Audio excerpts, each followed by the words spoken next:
Bonjour, merci de nous rejoindre pour ce nouveau numéro de Laïcidad, l'émission de l'Union des familles laïques, disponible sur l'ensemble des plateformes. Aujourd'hui, nous allons faire un tour d'horizon d'une institution à laquelle les citoyens de ce pays sont très attachés, notre protection sociale qui constitue une part du modèle français.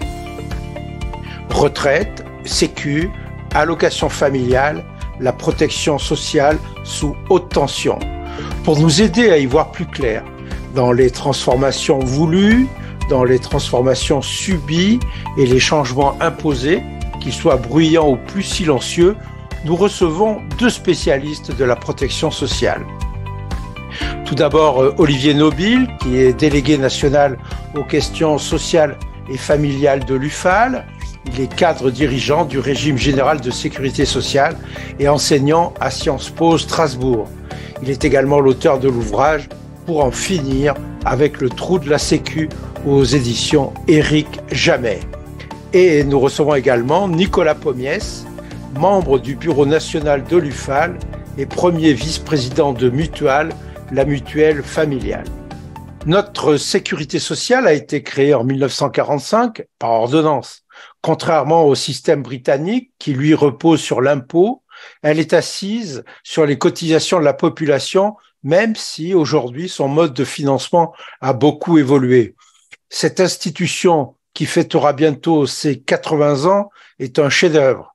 Mais messieurs, est-ce un chef-d'œuvre en péril, Olivier Nobile ?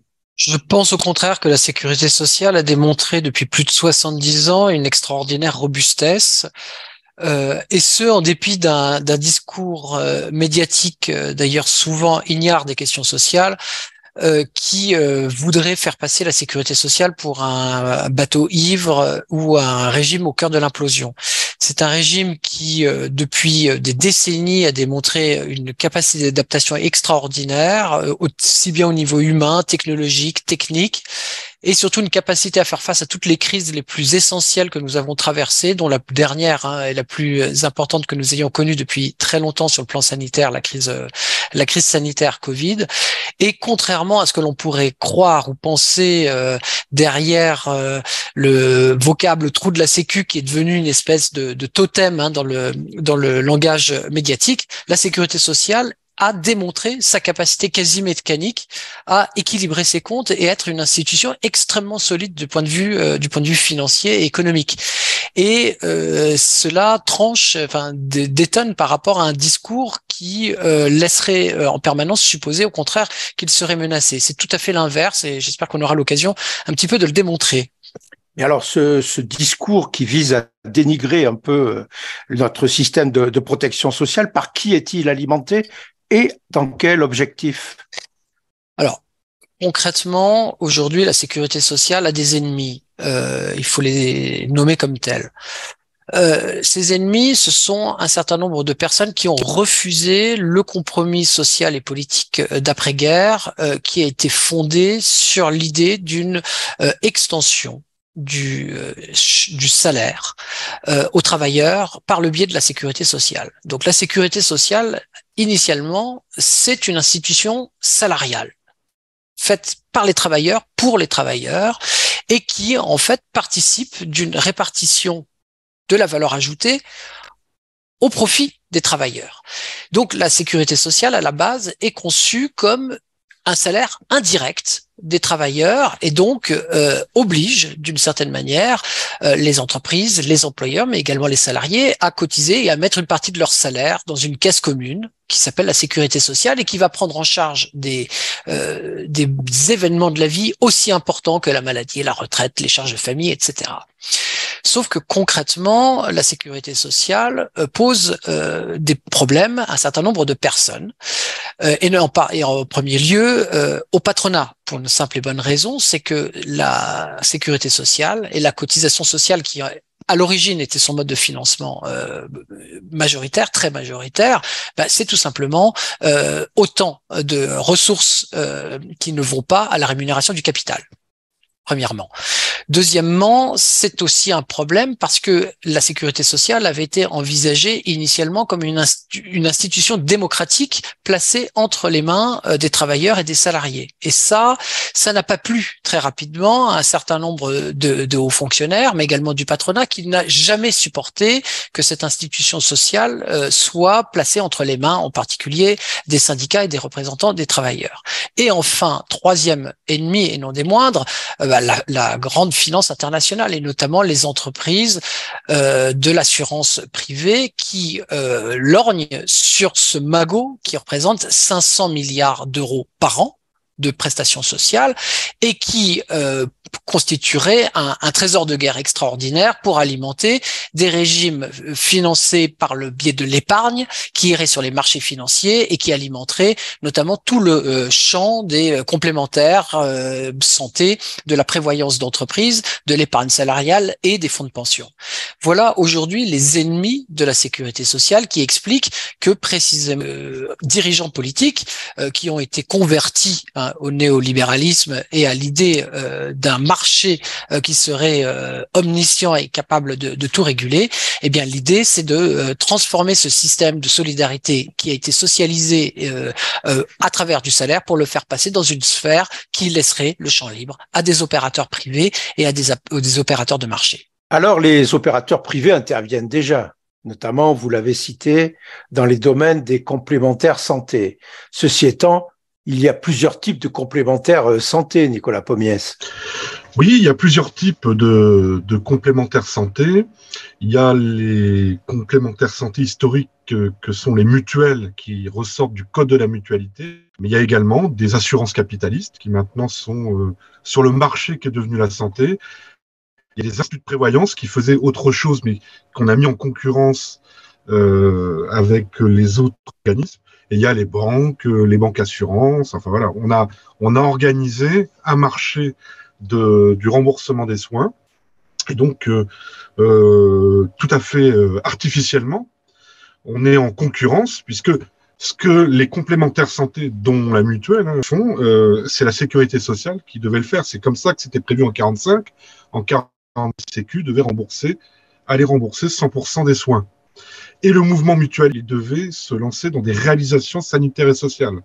Les établissements de santé dont on manque à l'heure actuelle, c'est-à-dire centres de santé, centres dentaires, pharmacies mutualistes, etc., cliniques, maisons de retraite, ça c'était les missions. Et moi, le mouvement de mutuelle de travailleurs dans laquelle je suis, dont Mutuelle appartient à cette histoire des mutuelles de travailleurs, et avait créé des réalisations sanitaires et sociales. D'ailleurs, Mutuelle a toujours des centres dentaires mutualistes. Et en fait, on ne voulait plus faire de remboursement de soins. Mais on nous y a contraints, c'est-à-dire qu'on nous a amenés à faire le travail de la sécurité sociale et à entrer en quelque sorte en concurrence. Voilà. Alors, une des revendications de l'Union des familles laïques, et c'est à un dirigeant de mutuelle que je pose cette question, une des revendications serait l'intégration de ces complémentaires dans un service unique de la santé, la recréation d'une grande sécurité sociale. Eh bien, nous, Mutuelle, en fait, c'est tout à fait étonnant, mais nous sommes une mutuelle qui aimerait bien disparaître, parce que si nous disparaissions volontairement, c'est que la sécurité sociale, la grande sécu, serait recréée. Et ça, nous sommes tout à fait d'accord avec ça, c'est-à-dire que on voudrait arrêter de faire de l'assurance, et on voudrait se consacrer aux missions qui étaient prévues en 45. Mais nous sommes tout à fait minoritaires dans le mouvement qu'on appelle les OCAM, les organismes complémentaires à l'assurance maladie, puisqu'il y a même maintenant des grandes mutuelles, celles qu'on voit à la télévision, qui ont énormément d'argent pour faire de la publicité aux heures de grande écoute. Ces mutuelles rêvent, c'est de prendre la place de la Sécu, comme avant 45. Nous sommes en résistance à ce mouvement-là. Nous militons pour la grande sécu, aux côtés de l'UFAL, bien évidemment, de la CGT, essentiellement, comme grand syndicat. Voilà, nous voulons rétablir cet outil qui est logique. Avant de revenir aux questions de fond, une petite question de forme, même si la forme, c'est le fond qui remonte à la surface, comme le disait Victor Hugo, à propos des mutuelles. Vous parliez tout à l'heure des grandes mutuelles. Mais comment reconnaît-on ce que l'on peut appeler une vraie mutuelle d'une fausse mutuelle? Ce n'est pas marqué dessus et elle porte le même nom. Alors déjà, théoriquement, la mutualité française avait comme mission de protéger le terme mutualiste. C'est un article du Code de la mutualité. Et effectivement, il y a plein d'organes qui se parent du titre de mutuelle, mais qui n'en sont pas. Ça devrait déjà être surveillé. Mais en fait, les mutuelles ressortent du Code de la mutualité. Et ça, c'est inscrit sur tous les documents. Ensuite, une vraie mutuelle démocratique, une vraie mutuelle de travailleurs, comment la reconnaît-on? Il faut aller regarder les documents qui sont sur les sites Internet, parce que les mutuelles sont contraintes, et c'est très bien, d'être transparentes. Et donc, on peut, pour tous les organismes, aller télécharger le rapport de gestion annuel qui est transmis aux autorités de contrôle, et on regarde dans le document comment sont gérées les cotisations, et surtout, comment sont gérés les placements financiers obligatoires. Je m'arrête un instant là-dessus. La solidarité qui prévoyait de prendre une cotisation pour rembourser des soins en complément de la sécurité sociale ou créer des établissements sanitaires et sociaux. Eh bien, on a détourné ce métier de base de la mutualité, ce principe de naissance de la mutualité, on l'a détourné et on oblige les mutuelles à faire de l'actuariat, donc à avoir des réserves financières. Et donc, je réponds à la première question, comment reconnaît-on les véritables mutuelles solidaires? Eh bien, ce sont des mutuelles qui vont faire attention à l'endroit où ils vont placer leurs réserves. Mutual a décidé une politique, alors on a viré tous les banquiers, tous les gestionnaires professionnels, c'est une commission démocratique qui gère les placements financiers, et nous plaçons donc ces bouts de cotisation de nos adhérents dans les entreprises du fabriqué en France. C'est-à-dire que quand on cotise à Mutuelle, on sait qu'il y a une partie de sa cotisation qui va aller financer des entreprises qui créent des emplois ou qui les maintiennent, des emplois de cotisation à la sécurité sociale. Ça, c'est vraiment le deuxième aspect qui différencie, c'est la manière dont est effectuée la gestion financière. Vous irez regarder, et nos auditeurs pourront le faire, ils vont étonner que des organismes qui se parent de la solidarité, qui affichent des grandes valeurs, les fonds de pension que nous dénonçons, ou les grands groupes assurantiels dont par charité pas chrétienne, je tairai le nom. Une vraie mutuelle fait attention à la manière dont elle gère. Donc, très bien. On a compris que les mutuelles venaient en complément de l'action de la sécurité sociale, puisque la sécurité sociale n'assurait plus à elle seule la mission qui lui a été confiée en 1945. Olivier Nobile, le mode de financement de la Sécu a évolué depuis l'origine, depuis ces fameuses ordonnances de 45. Est-ce que le mode de financement et ses évolutions ont contraint la sécurité sociale à changer de nature? Alors, c'est une excellente question. Alors, la question revient à poser la question, de l'origine de l'œuf ou de la poule. Autrement dit, est-ce parce que la sécurité sociale a changé de nature qu'il a fallu adapter son mode de financement, ou est-ce que c'est parce qu'on a opéré une transformation de son mode de financement que la sécurité sociale a changé de nature? Moi, je pense que concrètement, c'est la deuxième solution. C'est bien à partir du moment où on a transformé fondamentalement le mode de financement de la sécurité sociale, qui initialement était un mode de financement essentiellement adossé au salaire par le biais de la cotisation sociale. Je rappellerai que jusque dans les années 90, la cotisation sociale, c'est plus de 90% des recettes de la Sécu. C'est-à-dire que ce sont des cotisations patronales, des cotisations salariales qui sont versées de manière indirecte au moment du versement de manière indirecte plus exactement, qui sont versées en complément des salaires directs dans des caisses de sécurité sociale et qui opèrent une mutualisation des salaires. Ça, c'était jusque dans les années 90. Mais à partir des années 90, on va opérer une fiscalisation massive du financement de la sécurité sociale. Alors, c'est quoi le terme de fiscalisation? C'est-à-dire tout simplement, on va substituer de l'impôt et plus exactement des taxes, ce qu'on va appeler des taxes affectées, et la plus célèbre d'entre elles, c'est la contribution sociale généralisée, la CSG, mais aujourd'hui, il y en a beaucoup plus. Il faut savoir, par exemple, que près de 20% du rendement de la TVA, donc que l'on paye chaque fois qu'on achète n'importe quel produit, vient abonder les comptes de la sécurité sociale. Donc, on a opéré un basculement massif du financement vers l'impôt. Alors là, il y a un certain nombre de personnes qui expliquent que c'était logique parce que l'impôt a le mérite de toucher beaucoup plus largement d'autres types de revenus que les seules cotisations sociales qui étaient simplement adossées au salaire. Oui, mais ce faisant, en faisant peser la sécurité sociale sur l'impôt, on crée une transformation de la philosophie même de la sécurité sociale. C'est-à-dire que l'impôt, contrairement à la cotisation sociale, n'ouvre aucun droit social. La cotisation sociale, à l'inverse, elle donne à celui qui cotise, c'est-à-dire le salarié, un droit imprescriptible. C'est l'exemple le plus commun, c'est les droits retraite, par exemple. Vous cotisez pendant X heures pendant un trimestre, vous ouvrez un trimestre de retraite. L'impôt, c'est pas du tout le cas. L'impôt, ça va dans un pot commun.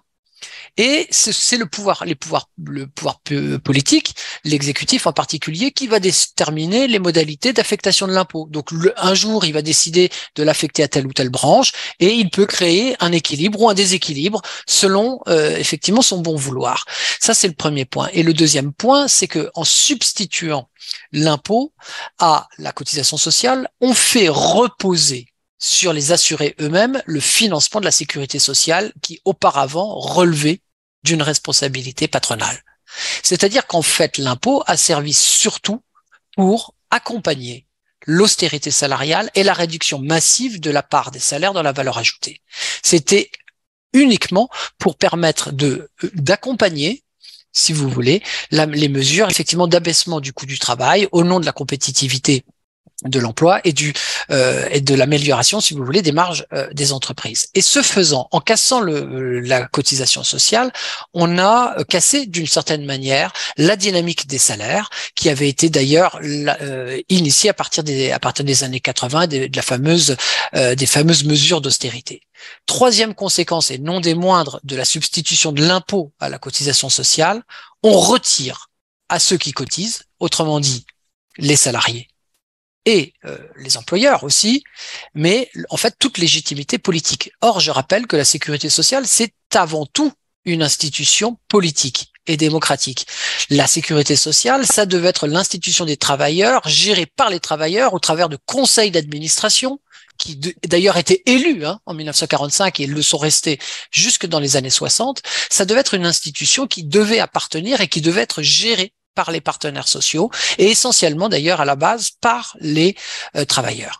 Et en cassant la dynamique du salaire, donc en le faisant reposer sur une contribution universelle, eh bien on a dévitalisé globalement la démocratie sociale. Voilà les trois conséquences de la transformation du financement de la sécurité sociale. Alors, vous avez abordé vous-même la question des retraites. Il faut rappeler à nos auditeurs que la sécurité sociale, c'est la santé, c'est la famille, mais c'est aussi la question des retraites. Il y a un débat actuellement sur les retraites dont le financement ne serait pas assuré ou serait assuré, ou en fait on n'en sait rien.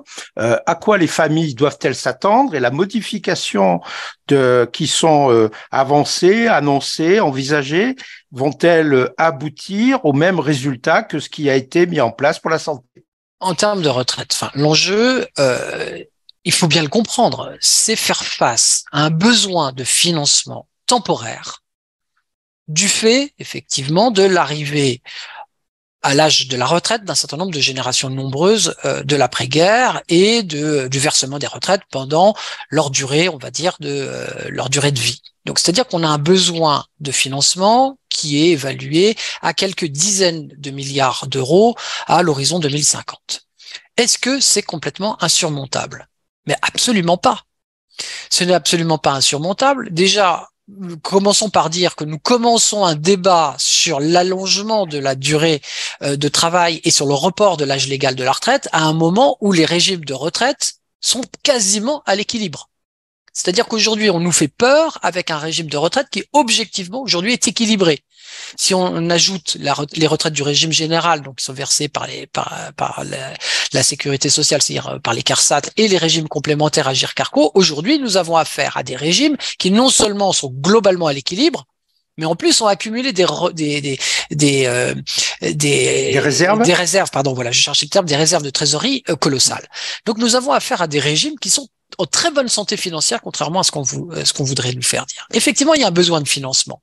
Mais là, la question qui se pose, c'est est-on en mesure aujourd'hui d'adapter à ce besoin de financement les recettes équivalentes? C'est-à-dire, sommes-nous prêts à faire ce qu'on a fait jusque dans les années 70, 80, voire 90, c'est-à-dire à considérer qu'il y a une nécessité d'adapter les recettes, c'est-à-dire d'augmenter les taux de cotisation sociale pour financer ces régimes de retraite, pour tout simplement faire face aux besoins de financement. D'autant que ces besoins de financement supplémentaires vont se traduire par des besoins peut-être plus faibles dans d'autres branches, notamment de chômage et autres, si on est capable effectivement de réduire le chômage. Donc, c'est-à-dire qu'il ne s'agit absolument pas de trouver des besoins colossaux. Je vais vous donner un chiffre. Globalement, arriver à équilibrer les régimes de retraite, c'est à peu près donner 30 € par mois par salarié. Ce n'est pas grand-chose pour pouvoir équilibrer tout simplement nos régimes de retraite à l'horizon 2050. Donc, si je vous suis bien, il suffirait de mettre en place une sorte de CRDS pour les retraites de façon provisoire et transitoire. Alors, surtout pas une CRDS. La CRDS, c'est justement une taxe, un impôt qui a été créé par Juppé pour financer de manière fiscale le cantonnement de la dette sociale. Voilà, la dette sociale qui est placée d'ailleurs sur les marchés financiers, etc. Non, surtout pas de la CRDS, de la cotisation sociale. En fait, c'était une plaisanterie. Nicolas Pommiès, je voudrais votre avis sur cette question des retraites en tant que dirigeant d'une mutuelle, parce que si l'âge de la retraite est repoussé dans des proportions aussi importantes que celles qui sont annoncées, est-ce que cela ne va pas avoir un impact sur la santé des Français? Alors, ça va avoir un impact sur la santé des Français, et cet impact, il est déjà pris en compte par l'Europe. Puisque vous savez qu'en mutualité, on fait aussi de la prévoyance. Il y a certains régimes de prévoyance qui sont inscrits en assurance collective. Donc, ce sont des prévoyances de maintien des indemnités liées en cas d'arrêt maladie, etc. Bon, ce sont des protections jusqu'à l'âge de la retraite. Et en fait, le recul du départ de l'âge, le départ en retraite a eu une incidence, c'est une révision des tables actuarielles, et donc les organismes de prévoyance à augmenter les provisions, puisqu'il y a plus de risques, puisque les travailleurs vont rester au travail plus longtemps, donc ils vont vieillir, et on prend en compte le risque s'accroît, et les organismes doivent plus provisionner, donc faire cotiser beaucoup plus. Ce qui va se passer, c'est que le recul de la retraite soit faire s'écrouler les régimes de prévoyance qui ne pourront pas tenir, ou alors il y aura une telle augmentation que le pouvoir d'achat des salariés va baisser. Et là, c'est dans 2 ans. Alors, vous êtes tous les deux au cœur du système de la protection sociale. Comment envisagez-vous le débat qui va se tenir et son issue possible? Olivier Nobile. Le débat autour de report de l'âge de la retraite à 65 ans ou 64 ans, tout dépend effectivement des arbitrages. C'est un débat absolument mortifère. C'est-à-dire que l'enjeu n'est finalement même pas de régler le problème financier, c'est simplement d'envoyer un signal à Bruxelles qui voudrait imposer une norme générale en Europe d'un allongement de la durée d'activité et d'un départ moyen des pays aux alentours de 67 ans, parce que c'est ça l'objectif. C'est même pas 65, c'est 67 que préconiserait l'Europe. Ça, premièrement, il faut bien comprendre qu'il y a un enjeu idéologique et qui est une injonction très très forte des institutions de l'Union européenne. Et puis finalement, dans les faits, qu'est-ce que ça va avoir comme conséquence? pour conséquence. Ça va avoir pour conséquence tout simplement de, en fait, réduire assez massivement le droit à retraite des personnes qui auront des carrières heurtées, intermittentes, et qui, en fait, vont perdre concrètement des droits à retraite parce qu'ils vont avoir des périodes beaucoup plus longues qui ne seront pas cotisées et qui n'ouvriront pas à des droits à retraite. Donc l'enjeu étant de réduire assez massivement pour des personnes qui partiraient à la retraite, leurs droits à retraite, puisque concrètement, la durée de cotisation nécessaire pour avoir une retraite à taux plein, globalement, il y a très peu de personnes qui pourront l'obtenir. Donc ça veut dire quoi en réalité? Ça veut dire qu'en fait, on veut encourager ceux qui en ont les moyens d'anticiper psychologiquement le fait qu'ils n'auront jamais une retraite à taux plein, pour les inciter le plus tôt possible à opérer des stratégies patrimoniales de contournement, si vous voulez, de la paupérisation dans l'âge, c'est-à-dire faire de l'investissement immobilier et surtout investir dans des placements financiers, de l'épargne retraite, de l'épargne salariale, etc. L'objectif de tout ça a toujours été, que ça soit cette réforme-là prévue par Macron avec un allongement de l'âge légal, ou la réforme qui avait été envisagée, qui a été abandonnée précédemment, qui consistait à créer un grand régime par points, c'est toujours la même solution qui consiste à réduire le droit à retraite de base par répartition pour inciter les travailleurs qui en ont les moyens à déverser massivement leur épargne dans des solutions par capitalisation. Le débat sur les retraites qui va occuper les esprits pendant quelque temps, est-ce qu'il n'occulte pas, Nicolas Pommiès, un autre débat qui avait été mis sur la table et dont on ne parle plus guère, à savoir la vieillesse? Vieillesse qui est aussi une des branches de la sécurité sociale. Est-ce que la population qui vieillit n'est pas un peu abandonnée aujourd'hui? Le vieillissement en bonne santé de la population n'est-il pas masqué par le débat sur les retraites? N'êtes-vous pas concerné vous-même en tant que dirigeant d'un organisme prenant en compte la santé des Français? Il est évident que le vieillissement de la population et le prolongement de la durée du travail crée des problématiques de santé et de maintien en bonne santé. Et donc, cette problématique de maintien en bonne santé a un coût. Et donc, nous, on le voit dans notre gestion mutualiste, quand les personnes avancent dans l'âge, évidemment, les coûts de soins sont plus importants.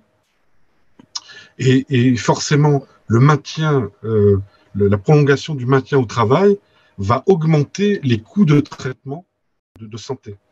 Et l'accès aux soins va être de plus en plus onéreux. Nous arrivons bientôt à la fin de cette émission de l'Union des familles laïques. Vous êtes tous les deux des dirigeants de l'UFAL. Avec ces débats sur les retraites et les modes de financement diversifiés de la protection sociale, à quoi les familles doivent-elles s'attendre demain, Olivier Nobile? Les familles doivent s'attendre à une entreprise délibérée de réduction de leurs droits sociaux et d'une remise en cause qui est totalement affirmée, affichée, assumée par nos représentants politiques actuels de notre modèle social. Je dirais, il faut arrêter de considérer que aujourd'hui nous ne sommes pas en guerre, nous sommes en guerre pour d'un côté détruire un joyau social et d'un autre côté, de notre côté en tout cas, essayer de le préserver, voire de l'améliorer.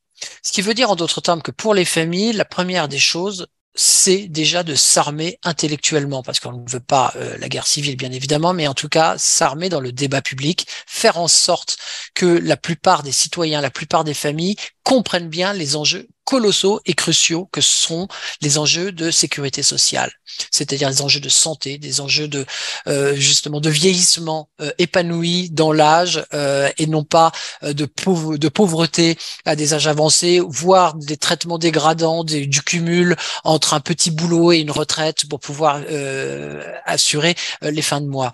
Donc l'enjeu, c'est déjà de se saisir d'un point de vue citoyen, massivement de cette question, de prendre part au débat, de prendre part bien sûr au mouvement social qui va entrer en résistance, de soutenir bien évidemment le mouvement social qui va, et très légitimement, refuser cette nouvelle défaite du mouvement social face à cette déferlante néolibérale. Ça, c'est le premier point, en tout cas. Et la deuxième chose, c'est que concrètement, il faut arrêter avec les discours défaitistes. La sécurité sociale est une institution qui fonctionne et qui fonctionne très bien, qui parvient à l'équilibre, qui est parvenu à accompagner les individus de la naissance à la mort depuis près de 70 ans, qui représente 1,5 fois le budget de l'État et qui n'a aucun problème financier. Et je vais même vous dire une petite chose, ça va sûrement vous surprendre, même y compris dans cette période où on dit la Sécu est en déficit. Sachez qu'aujourd'hui, quand la Sécu est en déficit, ça lui rapporte de l'argent. Parce que la Sécu, concrètement, ce ne sont que des flux d'entrée de recettes et de sortie de dépenses. Et en fait, les déséquilibres de trésorerie qui se créent obligent la caisse centrale, c'est-à-dire la banque de la sécurité sociale qui s'appelle l'ACOSS, à aller tout simplement emprunter sur les marchés monétaires. Or, aujourd'hui, les taux sont négatifs. Ce qui veut dire qu'en gros, aujourd'hui, quand la Sécu et emprunte pour tout simplement faire face à des déséquilibres très rapides de trésorerie, en fait, ça lui rapporte de l'argent parce qu'on leur donne de l'argent pour pouvoir emprunter. Ce qui veut bien dire qu'il n'y a aucun problème aujourd'hui de soutenabilité des dépenses, il n'y a aucun problème d'endettement de la sécurité sociale, ce n'est qu'une entreprise idéologique et c'est simplement l'objectif qui est poursuivi, c'est tout simplement de capter cette manne financière extraordinaire pour la donner aux grands amis de la finance de notre président Macron. Merci Olivier Nobile. Nicolas Pommiès, et ce sera le mot de conclusion de ce laïcitat consacré à la protection sociale. Quelle est la principale revendication de l'UFAL concernant la protection sociale? Eh bien, on vient d'en avoir un aperçu, c'est-à-dire que l'UFAL réclame le retour à une grande sécurité sociale solidaire avec la pratique de la démocratie, parce que on n'en a pas parlé, mais tout ce qui accompagne la financiarisation de la protection sociale détruit la démocratie. Et donc, il faut rétablir de la démocratie à tous les niveaux. Ça, c'est une revendication de l'UFAL, c'est la réflexion des représentants des usagers dans de véritables caisses primaires d'assurance maladie qui auront un pouvoir de gestion. Et sur la mutualité, eh bien, nous sommes pour le retour à la mutualité des travailleurs de 45, c'est-à-dire que la mutualité de réalisation pour créer ces centres de soins dont on a tant besoin, faire salarier des médecins de manière mutualiste, territoire où il n'y a plus de médecins généralistes ou de spécialistes. Voilà. Nous sommes pour également le renforcement du service public hospitalier, parce qu'on a également mis en concurrence l'hôpital public avec l'hospitalisation privée. Et donc, nous sommes pour le rétablissement de la démocratie et de la solidarité. Merci. Merci Nicolas Pommier. Je rappelle que vous êtes membre du bureau national de l'UFAL et premier vice-président de Mutual, la mutuelle familiale. Et merci aussi à Olivier Nobile, qui est le délégué national aux questions familiales de l'UFAL. Je rappelle d'ailleurs le titre de votre ouvrage, Pour en finir avec le trou de la Sécu, aux éditions Éric Jamet. Nous avons bien noté que le débat autour des retraites n'est pas qu'un débat financier, mais c'est aussi un débat idéologique. Et dans cette réflexion que nous devons tous avoir sur cette question, il est nécessaire que nous puissions en parler ensemble. Je vous propose donc d'y revenir dans les prochains mois. Merci à tous, à bientôt.